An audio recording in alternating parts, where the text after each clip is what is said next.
Some amazing eye-catching stock market data this week. Let's get right into it. Well, first and foremost, and you might want to pause this. Also, it's on my Telegram channel. The links are in the bio. This is sector relative performance in different inflationary periods. And you can see whether or not inflation is above trend and falling or below trend or rising. And what we see at the moment, I'd argue it's above trend and rising, though some people, and this is the problem, some economists are saying, oh no, it's above trend and falling, which seems somewhat dubious. But you can see which sectors you might tactically be better off in. And obviously energy is up there and makes a big difference whether or not you think we're above trend and rising, or, well, we're certainly not below trend and falling, so that won't matter. And if we're below trend and rising, it also makes sense to be in that one. So that's where you go with that data. As I say, you might want to pause it.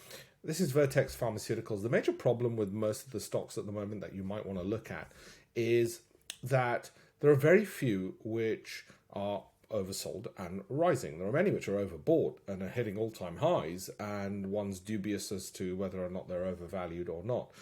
So this was an exception to the rule in that it had good valuation, good revenue growth, good cash flow. I bought it, declare my interest. And it had been at the dotted line at the bottom is 2 standard deviations below its average over the last, since 2006. And the dotted line at the top is 2 standard deviations above that long-term average. So it's at its long-term average trend line growth there.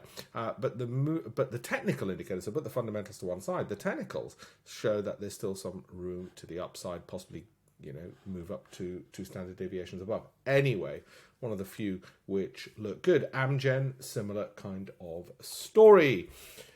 This is from JP Morgan Asset Management. Okay, and it shows the S&P 500 and various inflection points since the low of March 2020. So we're talking 2 years ago.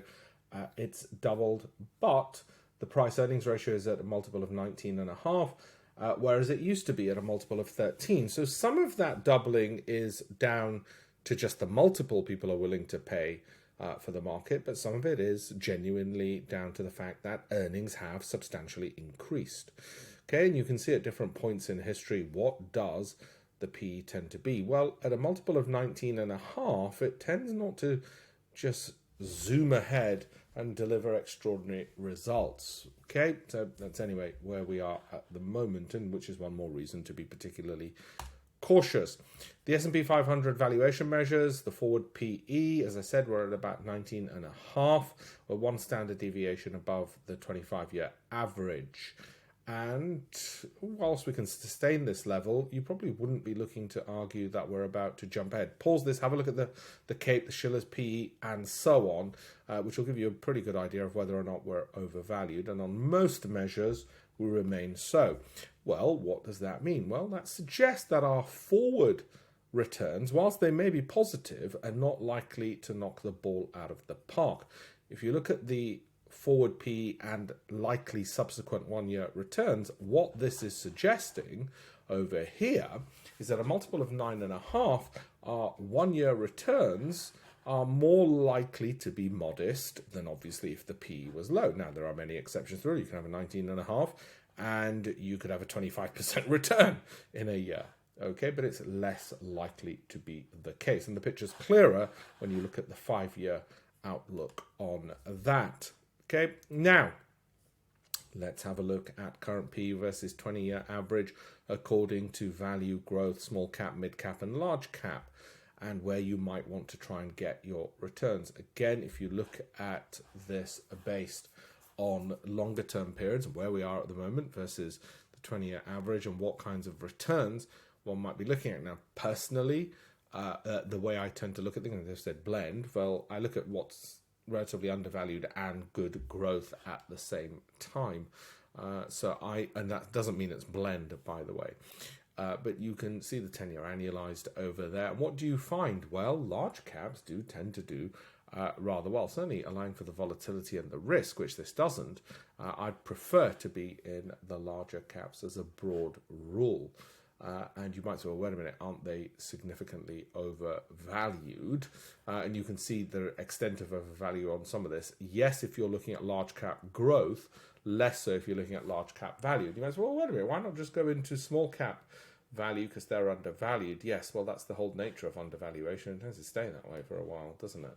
Whoops, you can see the numbers over there. So I don't think I'm going to be just going in at the small caps, although there is, you can see since the market low, you can see that the market has tended more to favor that since March 2020. But year to date, hey, yeah, look, large caps haven't done too bad, and equally the large caps haven't fallen as fast. So I'm going to stick with the large cap and go for my value growth income measurements, which capture both valuation and revenue growth. And again, links in the biog on that.